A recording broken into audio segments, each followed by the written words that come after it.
Hey heroes, welcome to another amazing episode of History of the Marvel Universe. This channel is sponsored in part by Patreon supporters. If you would like to contribute and vote in monthly polls, then you can sign up for an amount of your choosing over at patreon.com/MaryMarvelite. The link is in the description below along with other places you can find me. This week's tale begins not on Earth, but on the third world of the Elydra star system, Contraxia. The Contraxian people were genetically very similar to humans, with the notable quirk that the skin tone on the left side of their bodies was a different, typically darker hue than the right. Peaceful and technologically advanced, the Contraxian civilization spread as they colonized the uninhabited worlds of their system. Their governing body was primarily composed of an elite matriarchy, the Sun Priestesses, led by a Mother Superior. But for all their technology and social enlightenment, the Contraxians were not immune to natural disaster,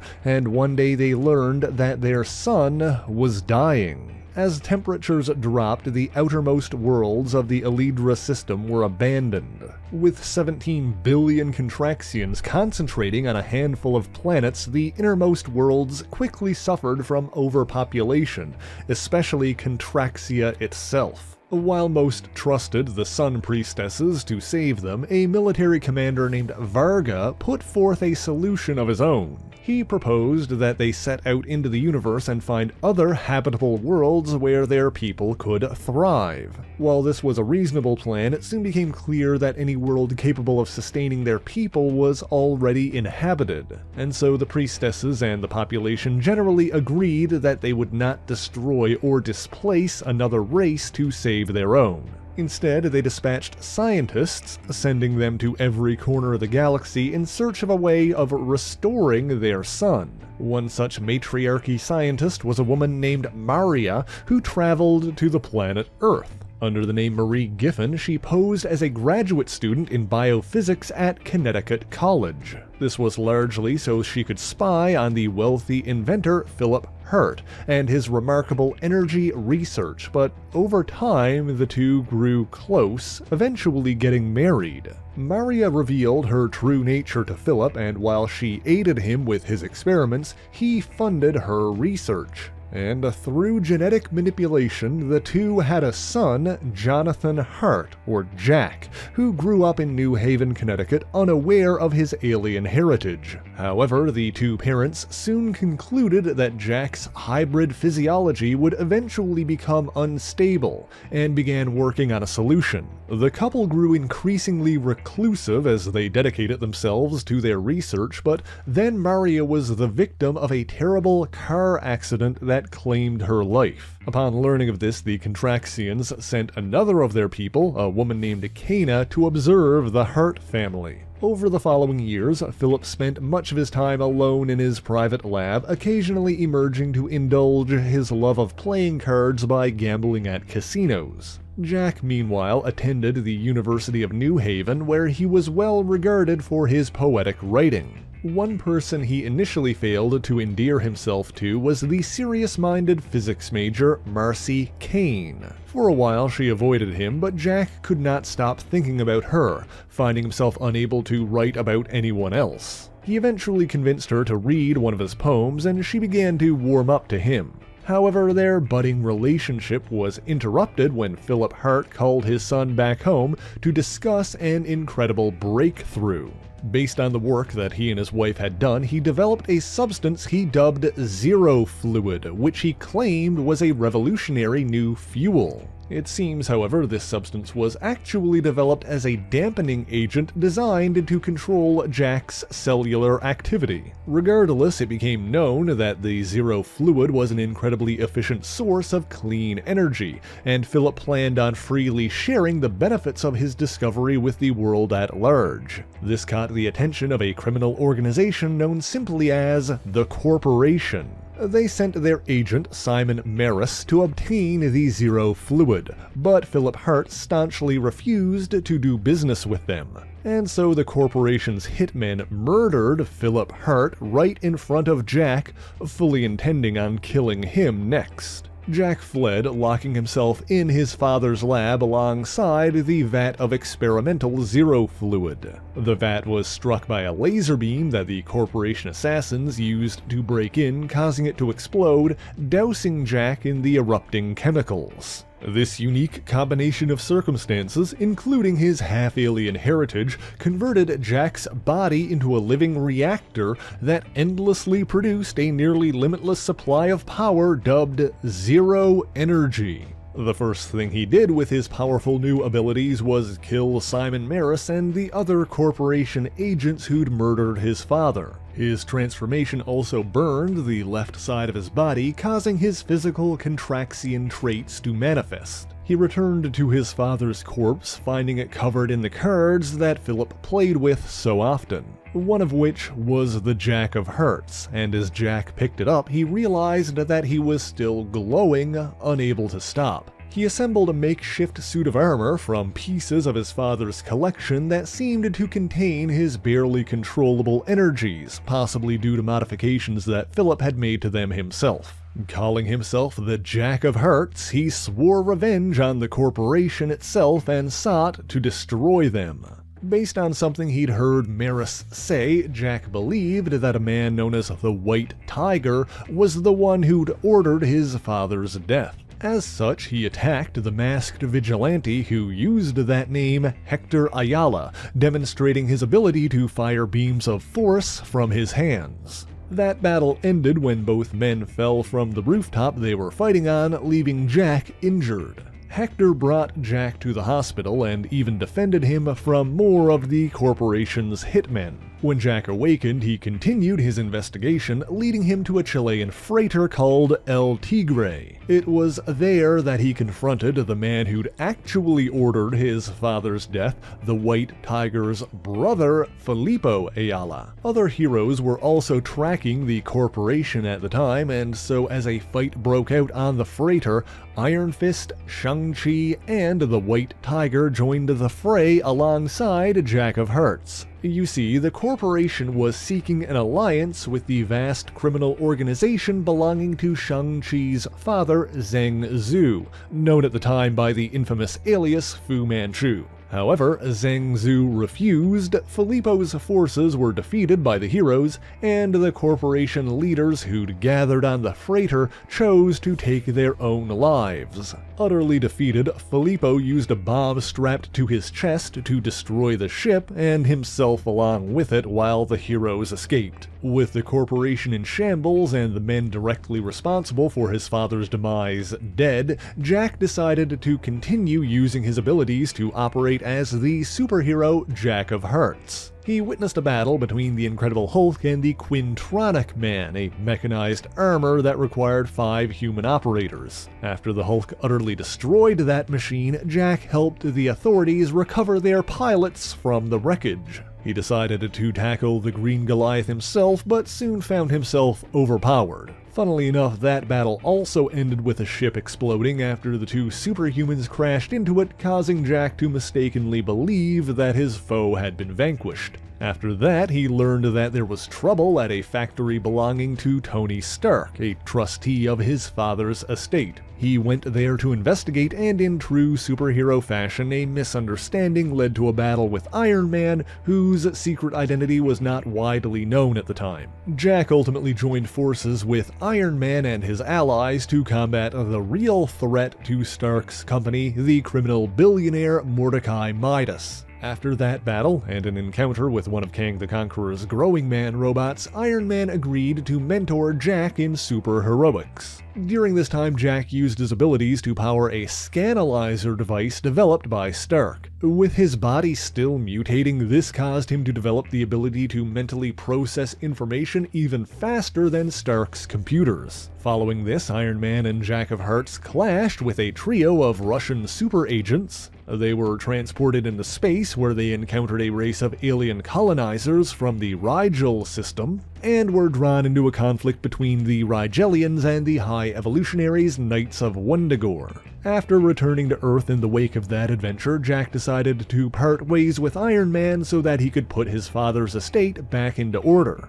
Due to his connections, he was aided by the international espionage agency S.H.I.E.L.D., who dispatched an agent chosen by Tony Stark to publicly pose as his butler. This agent, Major William Martins, was an expert in radiation poisoning who'd worked with Jack's father. Stark and S.H.I.E.L.D. also developed a neutro mist that dulled Jack's powers for an hour at a time, allowing him to remove his armor for brief periods. However, it soon became clear that the corporation wasn't completely wiped out when Jack clashed with their assassin, Jonathan Hemlock. That fight ended when Hemlock cut a hole in Jack's armor, releasing a blast of energy that killed the villain.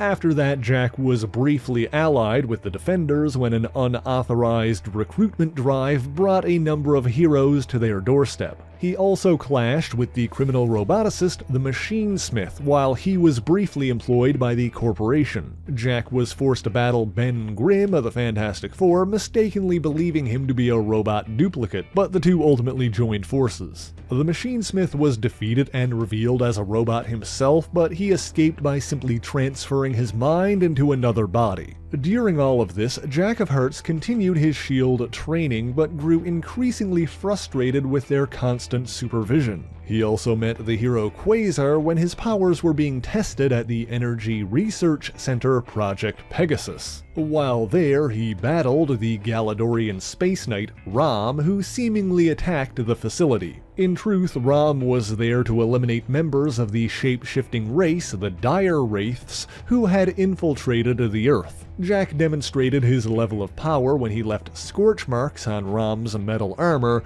which was capable of withstanding the heat of suns. The battle took both combatants into space, where Jack of Hearts ultimately emerged victorious. However, further research proved that the self-generating energy that powered his abilities was also slowly killing him.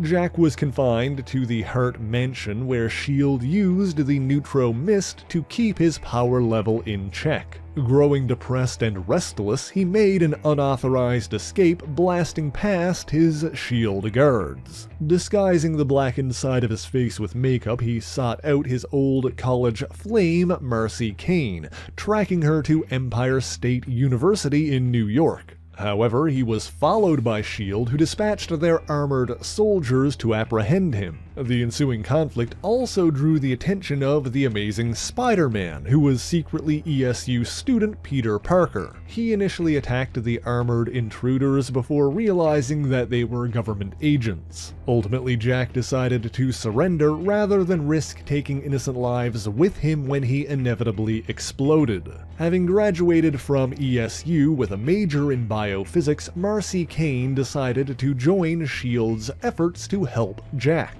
She traveled to Hart Mansion, where she met Major William Martins, as well as a man calling himself Freeman Smythe, a trustee of Philip Hart's estate. In truth, Smythe was a Contraxian named Ultnum, and a member of Commander Varga's radical survivalist forces. After months of spying on Project Hart, the survivalists sent ships in an attempt to capture Jack, hoping his powers could restart their dying son.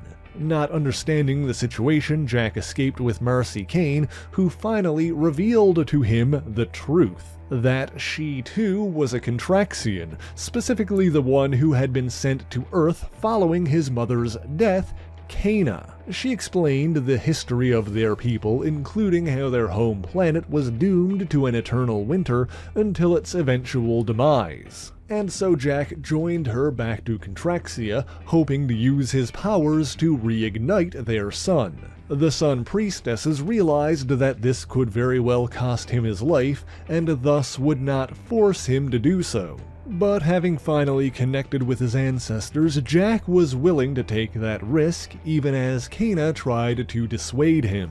Varga and the survivalists, however, did not trust this half-breed, as they called him, to make the necessary sacrifice, and captured him with the Neuro Mists. But Ultnum, meanwhile, went beyond what even Varga deemed appropriate and murdered the 3 senior sun priestesses to ensure they could not interfere. Willing to believe that a full-blooded Contraxian could not be responsible, the general public blamed Jack for these killings, swinging their sentiment in favor of sacrificing him. He was placed in a rocket and put on a collision course directly towards the Contraxian sun. But unbeknownst to the public, Ultnum also placed Kana on the sun ship to prevent her from revealing his crimes. Unwilling to tolerate his underlings' dishonorable tactics, the survivalist commander Varga elected to intercept the rocket and save those on board himself.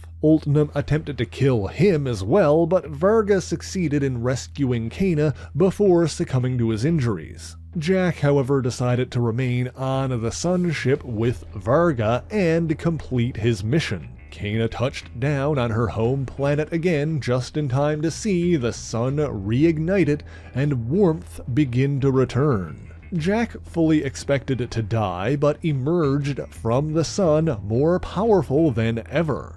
Fearing what he had become, Ultnum ordered the survivalist fleet to fire on the burning hero.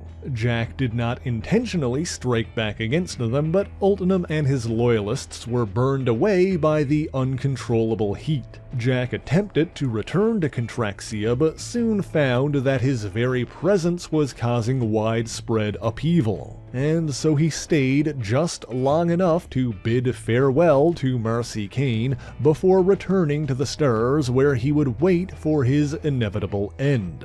But then, while wandering space, he was captured by an enigmatic but extremely powerful alien entity known simply as the Stranger.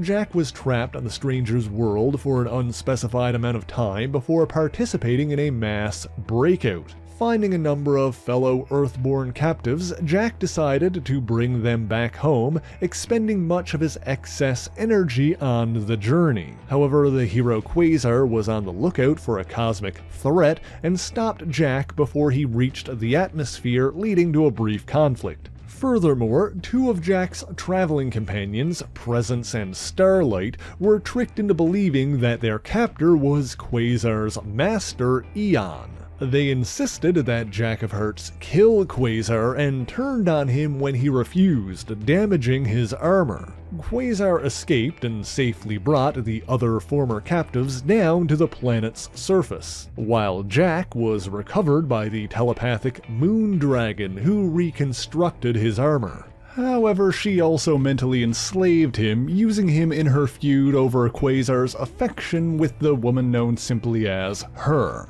When these plans ultimately backfired, she released Jack from her mental control. With nowhere else to go, he returned to a now empty and abandoned Hart mansion. He contained his energies as best he could, but his body continued to decay, and death seemed inevitable. Hoping to find a solution, he returned to the stars and sought out the space-faring hero, the Silver Surfer. Thanks to him, Jack obtained a more effective containment suit built by the alien armorer Torval. After that, Jack was one of several cosmic heroes to encounter Galactus's rogue creation, Tyrant. As a result, Jack met an alien warrior named Ganye, who recovered him after he was injured in a battle with Tyrant's forces. She was the last surviving member of the Spinsterhood, a coalition of women dedicated to opposing Tyrant. Ganymede brought Jack back to a hidden spinster base inside one of Jupiter's moons,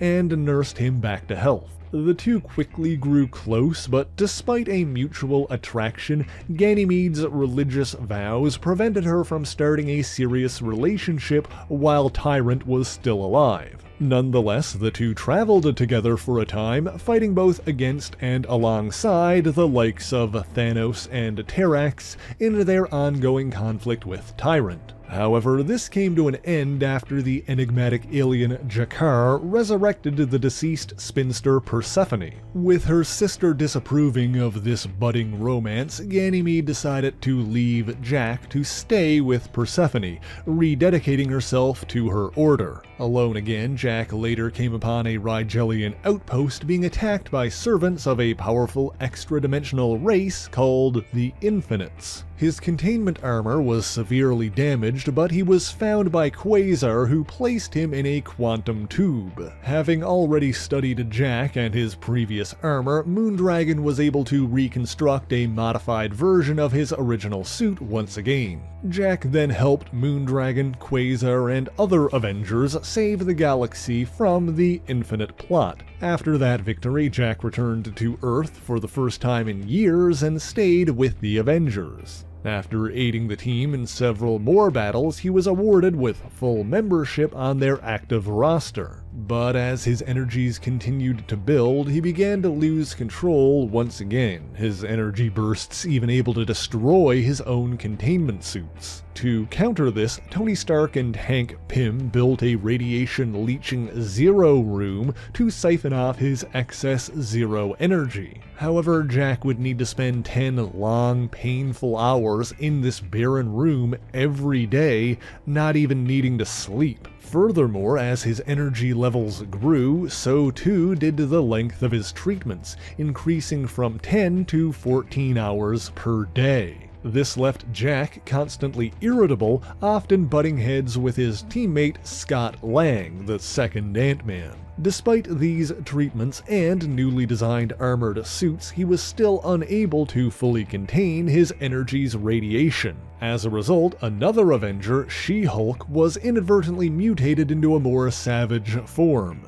With encouragement from both Ant-Man and Iron Man, Jack was able to reabsorb the energy and restore She-Hulk to normal, but doing so nearly killed him, and he was removed from active duty. Not long after that, however, Ant-Man's daughter, Cassie Lang, was abducted by an insane child killer, Charles Cooley. Scott, of course, rushed off to save her, but Jack was due for another session in the Zero Room. Regardless, Jack followed and stopped Ant-Man from killing Cooley in front of Cassie. When Cooley attempted to shoot the young girl, Jack blasted the killer's gun and his hand along with it. Realizing he had mere minutes before his powers finally killed him, Jack of Hearts grabbed the child murderer and flew into the sky. As the energy overtook his body, turning his remaining skin black, Jack Hart's last words were, "I know you're waiting for me, Dad.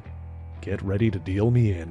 With that, Jack exploded in the upper atmosphere, his remains drifting off into space. But is this really the end of the Jack of Hearts? Well, in a word, no. His body was later reconstituted by the scientists at Project Pegasus, but for the full story there, you can check out the 5-issue miniseries Marvel Zombies Supreme.